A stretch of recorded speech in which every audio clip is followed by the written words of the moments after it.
Ini sepertinya karat nih. Coba Mas, biar saya nggak salah nih, nanti kena somasi kalau salah kan. Oke, halo semuanya, kembali lagi di Farid Hanif. Dan kali ini kita mau bahas dan kita mau bongkar Honda yang menggunakan sasis ESAF. Karena belakangan ini diisukan ya, dan banyak videonya beredar di mana-mana. Motor Honda yang pakai ESAF itu banyak yang patah. Kenapa patah? Karena karatan. Kemudian karena karat sasis tadi gerogotin jadi keropok, habis itu jadinya patah, nggak kuat dia nahan beban. Ya sebenarnya sasis ESAF itu adalah sasis yang gua suka ya dibandingkan dengan biasa motor-motor biasa yang pakai tubular doang atau kadang-kadang pakai besi hollow gitu kan. Kalau zaman dulu tuh motor-motor kayak Kawasaki itu kan yang 2 tak tuh pakai besi hollow kan, kotak kan. Nah, sebenarnya besi hollow sama besi bulat ya itu sama-sama punya plus minus. Nah, kalau Honda ESAF ini sasis yang benar-benar modern ya. Dan ini bukan kita mau muji-muji Honda, enggak. Jadi video ini itu nggak disponsori sepeser pun dari Honda atau semuanya yang menjual motor ini, mulai dari dealernya kah, mulai dari vendornya kah, atau aksesoris dan kawan-kawan yang terlibat sama ini. Jadi ini benar-benar murni kita pengen bikin video ini sponsornya dari yang lain. Nanti kalian akan tahu seperti apa. Jadi kita harus membuat video ini senetral mungkin, karena gue yakin pasti kalian juga ada yang khawatir nih, gimana nih motor gue juga ESAF gitu kan, mulai dari Vario, Scoopy, Genio, Vario lagi ya kan, Genio ya kan, itu pakai ESAF semua. Honda Beat juga sama pakai ESAF mulai dari 2020 ke atas yang new model lah. Sasis ESAF tuh kalau kita buka ya, dia tuh bagus banget. Jadi dia itu desainnya itu nggak kayak sasis yang tubular atau sasis hollow yang dipotong-potong terus disambung-sambung gitu ya, kayak tradisional banget. Nggak, dia kayak sasis mobil, ngikutin bentuk bodinya gitu.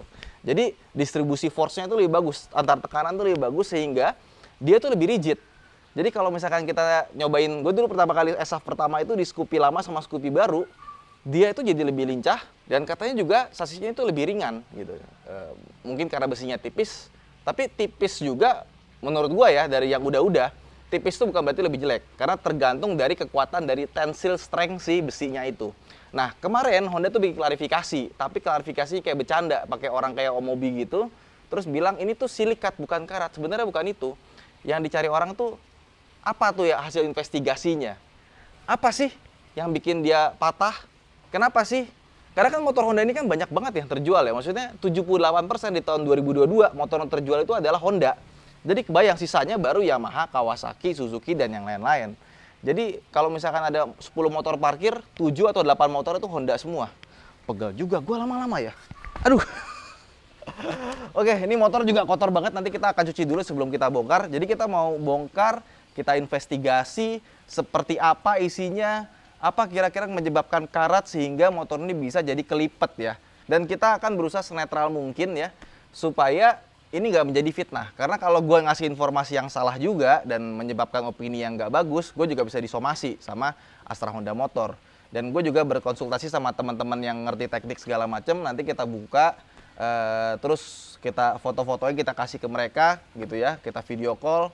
Salah satunya mungkin Wahaji Taufik ya.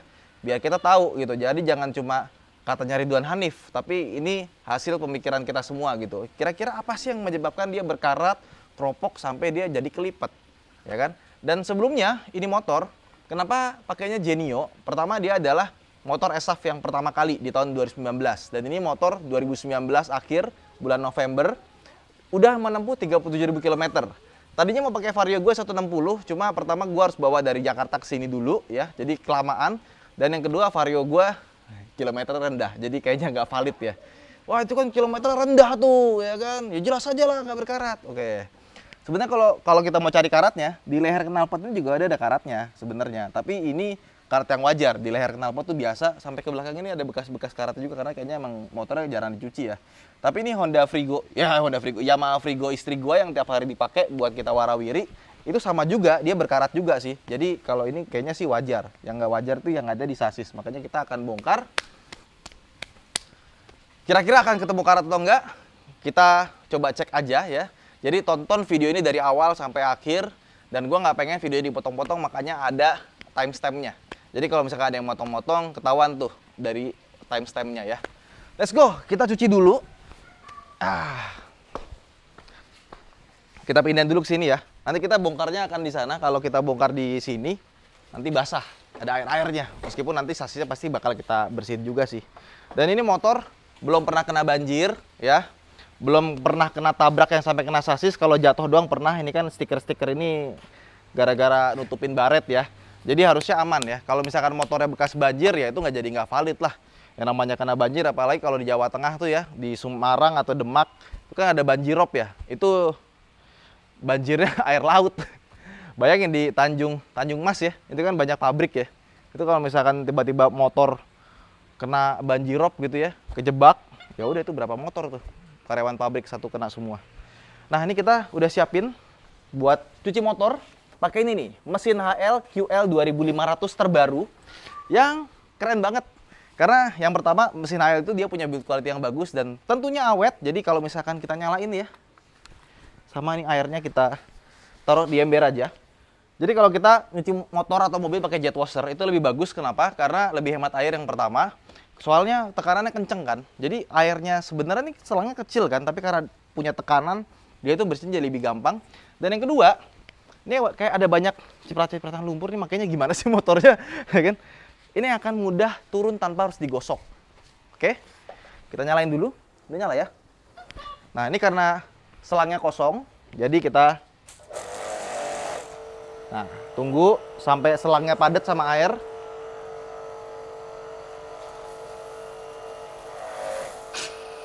Masih ada angin ya soalnya. Oke. Nah, ini kita bisa atur seberapa kenceng ya dari sini. Dan yang ini tuh QL 2500 punya nozzle yang pendek gitu. Jadi kalau buat motor tuh enak, bisa selap-selip ke dalam, nggak harus yang panjang-panjang. Yang kedua, seperti yang gue bilang, dia anti air ya. Jadi aman. Nah, ini kita bersihin. Semua debu yang kotak-kotak tadi langsung turun tanpa harus kita pakai sabun. Tapi tetap harus kita sabunin ya, jangan sampai enggak. Kalau kurang kenceng, tinggal kita putar aja. Nah, jadi kalau misalkan kita ada noda membandel karena dia pakai tekanan, nggak bikin nanti bodi kita baret. Untuk bersih-bersih motor, mobil, karpet, ataupun yang lainnya, gue selalu pakai mesin HL ini, biar lebih cepat dan hemat air. Apalagi mesin HL itu bagus banget, udah teruji dan tahan lama. Terutama di QL 2500 ini ada sistem heat stopnya.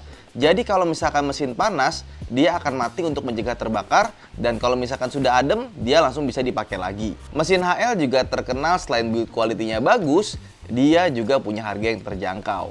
Daya semprotnya juga maksimal, bagus, dan konsisten.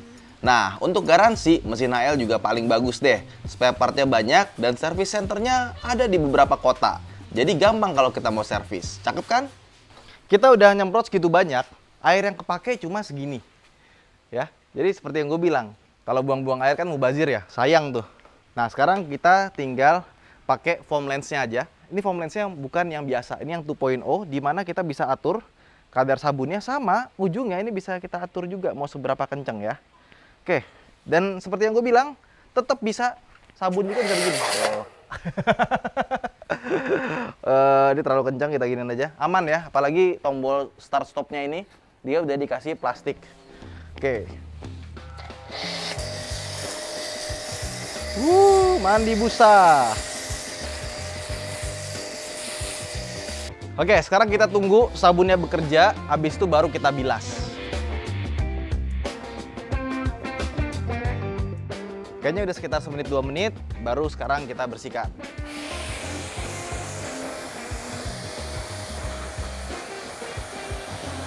Nah, sekarang udah bersih, tapi ini cuma quick wash aja ya, kita nggak detail wash. Jadi nanti pasti bagian dalam-dalam segala macamnya itu harus di-detailing lagi kalau misalkan pengen yang bersih bener. Tapi kan nanti kita bongkar rangka kan. Nanti pas kita bongkar rangka, rangkanya juga kita bersihkan. Nah, nanti kalau udah kering, kita akan langsung bongkar aja. Dan kita lihat di mana karatnya.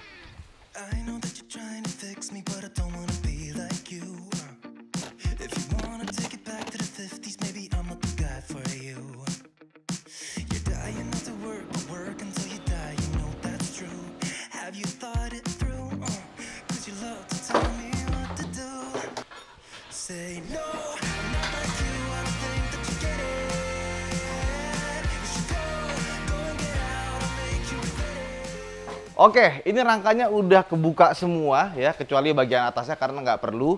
Dan bisa kita lihat di sini, ini ada sedikit kuning sama di sini ya. Cuma kata bapaknya tadi itu lumpur ya. Tapi nanti kita akan turunin semua mesin-mesin sampai sisa rangka doang. Kita akan bersihkan. Karena kalau di sini kita bersihkan takutnya kena ke bagian wiring terus rusak ya.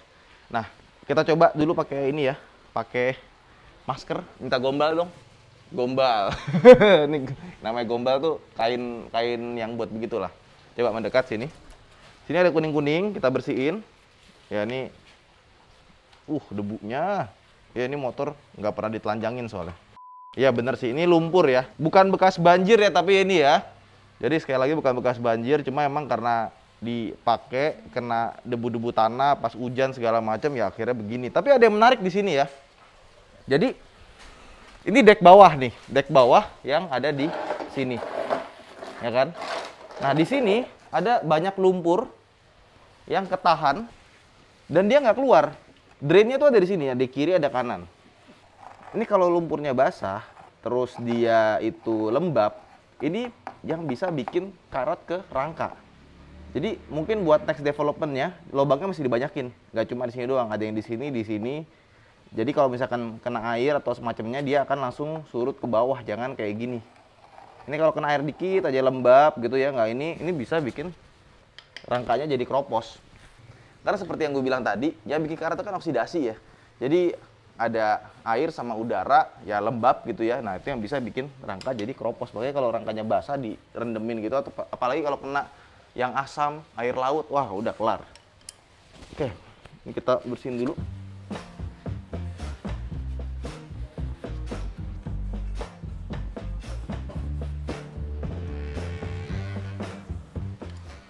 Nah ini udah kita bersihin ya, tapi belum bersih-bersih banget.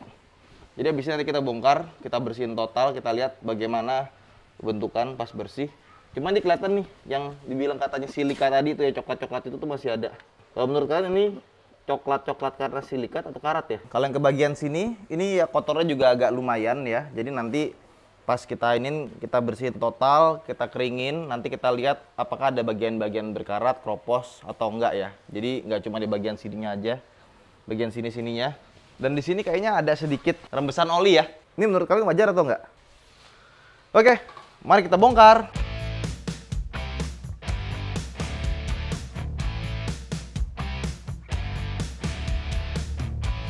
Ini ada kuning-kuning ya. Setelah dilepas, tapi nggak tahu deh ini karat atau silika nih. Atau kotoran. Nanti kita akan lap dulu ya, kita bersihin. Tinggal berarti depannya ya, kita bongkar ya. Alatnya ada nggak buat buka ke depan? Ada ya. Tuh, rangkanya udah bener-bener dicopot.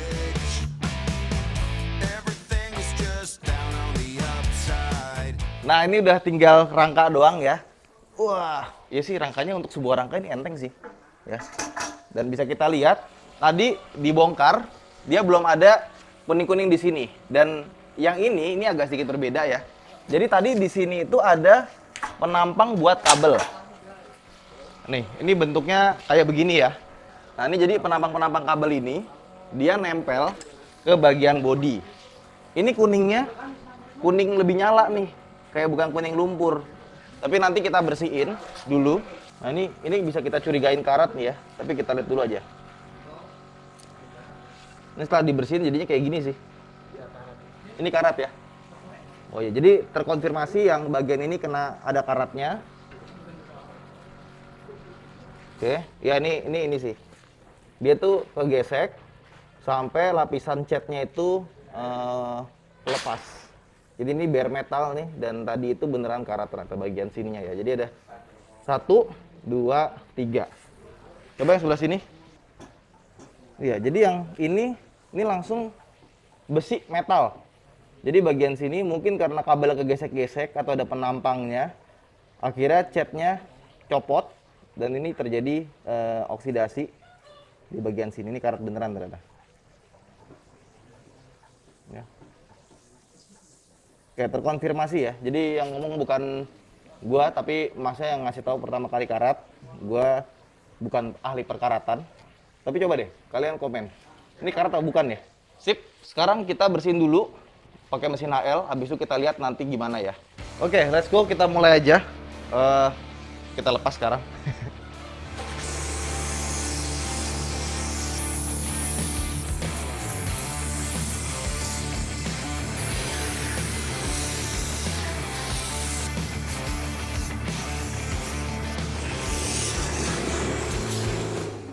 Nah, ini udah bersih ya. Ini belum pakai sabun atau semacamnya, jadi bener-bener pakai pressure aja biar nanti si ininya turun. Tapi nanti kita akan bersihin juga pakai sabun ya, pakai foam lens. Nah, kita balik dulu yuk. Dan kalau hitam gini ya, udah kelihatan nih apa yang disebut sama Honda katanya silika. Jadi hasil dari pengelasan, di tiap pengelasan ini nanti ada kuning-kuningnya itu silika. Tapi sebenarnya silika itu bisa dibersihin pakai wire brush, tahu gua ya. Nah, kalau misalkan dibersihin mungkin bisa hilang. Tapi yang di bagian bukan sambungan las, ada kuning-kuning, lebih tepatnya kecoklatan, ini sepertinya karat nih.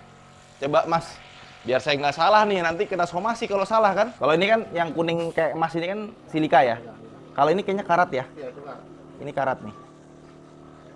Jadi kalau ada beginian, itu sebaiknya dikasih fling coat atau anti karat.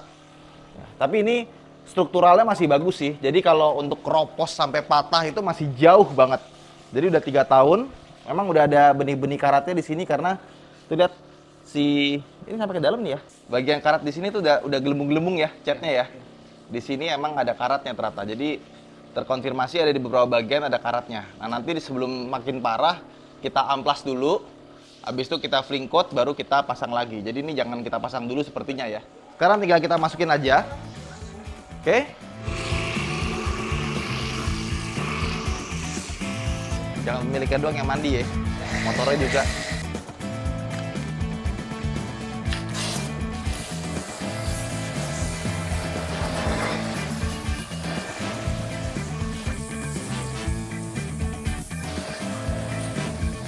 Oke, sudah selesai ya. Kita bersihkan, kita sabunin udah.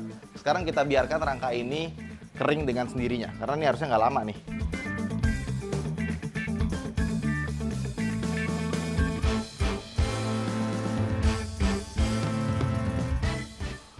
Oke, panas juga pakai jaket ya. Siang-siang, bentar lagi sholat Jumat by the way, makanya ada suara ngaji-ngaji. Kedengeran nggak tuh di video? Oke, jadi kita ambil kesimpulannya ya. Jadi setelah kita detail lagi, coba ke sini Viv. Nah, jadi karatnya itu ada di bagian sini. Jadi tadi setelah kita diskusikan ya dengan teknisi yang tadi bongkar dan kita temukan karat di bagian sini, dan ternyata di sini pun juga kalau dilihat lebih detail, ya ini bukan silika, ini karatnya ya. Coba di zoom, bagian sini tuh ada karat. Tapi yang menarik adalah karat itu cuma di bagian sini doang. Dengan kualitas besi yang sama di bagian sini ini nggak ada karatnya. Nah. Ini masih bagus. Jadi kayaknya kenapa ada di bagian sini itu karena si decknya tadi tuh, deck yang ini nih. Jadi karat itu ada penyebabnya. Nah, penyebabnya lah yang kita cari. Kalau menurut kita ya dugaan sementara karena di sini lembab dan lumpur dari ini kan spakbor ya di sini kan, lumpur dari ban depan yang cepat-cepatan itu naruh di sini jadi lembab.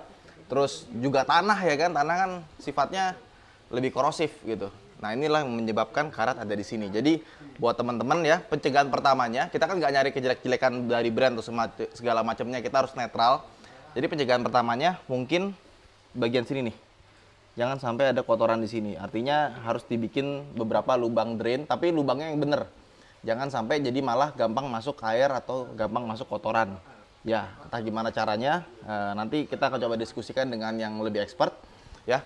Dan untuk yang udah terlanjur berkarat seperti ini, ya ini tinggal digosok lagi ya, di amplas, terus di print coat ulang. Karena kalau yang kita lihat ini belum sampai merusak struktur. Ya, kalau sampai rusak struktur mungkin ya 10 tahun kuat nggak Mas ini Mas kira-kira? 10 tahun. Kuat ya? Kuat ya. Karena ini di pinggir-pinggir sih belum ke strukturnya. Cuma kalau misalkan dipakainya di mungkin pernah bekas kena banjir atau di daerah pesisir, ini bisa akan lebih cepat degradasinya. Cuma yang bagian sini kan ini besinya sama nih, kualitasnya sama kan. Karena ini nggak ada potongan lagi dari sini ya, nggak ada potongan. Yang ini baik-baik aja.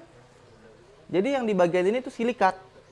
Kalau silikat dia lebih terang ya, dan digosok bener nggak ada ininya. Kalau yang karat dia lebih kecoklatan dan ketika diguyur air dia warnanya berubah jadi lebih gelap. Kalau yang silikat diguyur air dia nggak berubah warna. Dan catatan kedua, ada beberapa part yang berkarat tapi itu hal yang wajar dan nggak berpengaruh sama keawetan ya. Dan semua rata-rata motor, nggak cuma Honda, Yamaha, Suzuki dan kawan-kawan tuh ada banyak banget motor kan, lagi ada tukang. Nih di sini, di bagian sini ini besinya tebel, bagian standar dan karena gesek-gesek terus, ininya hilang, catnya hilang, pasti karatan, tapi nggak berpengaruh ke struktur. Ya karena semua motor rata-rata begitu semua, nggak cuma Honda. Sama di bagian sini nih, ini kan besi cor, walaupun udah dicat dia masih berkarat. Tapi kata mas teknisinya, biasa kalau motor dibongkar pasti bagian sininya berkarat, tapi aman karena dia besinya besi cor, jadi dia tebelnya tebel pol. Ya, ini kuat banget, dia harus ngejaga biar si sok depan itu dan nggak ada kan yang patah di bagian sini ya, paling patahnya di bagian las-lasan. Jadi meskipun di sini ada karat, tapi untuk bagian sini sama bagian sini itu katanya hal yang wajar kata mas. Yang agak kurang wajar ya untuk motor yang baru ya 3 tahun 4 tahun lah ya, di bagian sini aja. Jadi kita udah coba telepon juga sama Wahaji TMC Blok ya. Ini kan bagian yang nggak mungkin di servis ya. Kemungkinan kalau misalkan lumpurnya parah banget, ini drain bisa ketutup nih dua sini. Kalau dia tergenang, bisa kena tuh di bagian sininya. Karena pas kita cek juga, bagian dalamnya itu aman. Jadi, di dalamnya sini tuh aman tuh. Dia nggak ada karat-karat yang mulai dari dalam. Jadi karat-karatnya di bagian sini tok ya. Sini, sini. Dimana bagian-bagian ini yang ada kemungkinan dia kena lumpur yang di bagian bawah situ. Jadi kesimpulannya menurut tadi gua teleponan sama Wak Taufik ya, TMC Blok, ya kesimpulannya sih so far dari sini. Karena bagian sini ada kemungkinan lumpur ya, tergenang, tapi dia udah kering jadinya kayak gini. Dan kalau nanti kena basah dia bakalan lembab lagi. Soalnya di bagian belakang itu aman, semuanya nggak ada masalah dengan kualitas besi yang sama sih. Jadi kesimpulannya kalau teman-teman punya motor dengan rangkai shaft bagian sini, sebaiknya coba rajin-rajin dibersihkan aja sih. Solusi yang kita simpulkan sementara seperti itu. Oke, itu aja vlog kita kali ini. Jadi bener yang dibilang AHM katanya silika sama si karat itu berbeda, tapi ternyata di motor ini dengan catatan tidak pernah banjir, tidak pernah kena tabrak, itu udah mulai kelihatan ada bibit karatnya. Dan gue juga sebenarnya penasaran dengan teman-teman yang rangkanya patah dengan pemakaian normal. Coba kalau ada di sekitar Jawa Tengah gitu ya, ya pakai sampai Semarang juga kita ambil lah motornya. Cuma kalau ke Demak, Kudus kayaknya jauh deh. Boleh hubungi email di bawah ya. Nanti kita mau sama-sama bongkar. Kita pengen lihat seperti apa sih kejadiannya dan bagaimana cara ngebenerinnya. Itu aja mungkin vlog kita kali ini. Jangan lupa untuk like dan subscribe. Saya Danif, sampai jumpa di vlog berikutnya. Bye bye.